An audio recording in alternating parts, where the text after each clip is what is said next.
মেঘবরণ জলের কারণে যে নদীর নাম মেঘনা, তারই শাখা নদী ইলিশার কাছ থেকে জলের যোগান পায় বহতাই কালাবদর নদী।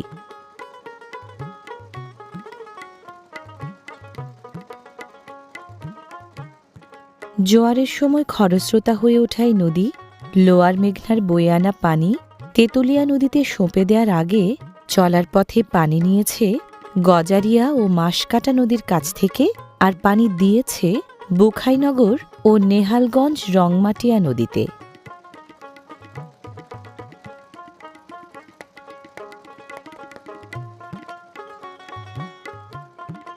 প্রায় ৩২ কিলোমিটার দীর্ঘ পথ পাড়ি দেয়া এই কালাবদর নদী বইছে বরিশালের সদর উপজেলা ও মেহেন্দিগঞ্জ উপজেলার বুক চিরে।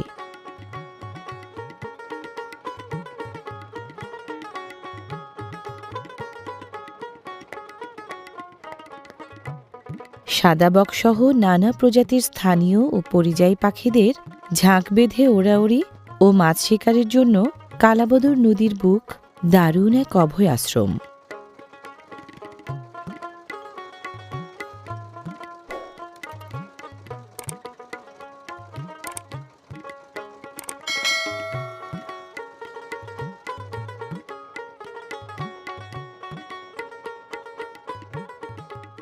ডুবোচরে আটকে যাওয়া নৌযান জানান দেয়, মূলধারা মেঘনার উজান থেকে ভাটিতে প্রতি বছর কমবেশি ১১০০ মিলিয়ন টন পলি পরিবাহিত হওয়ায় এই কালাবদরও চরোৎপাদী নদী।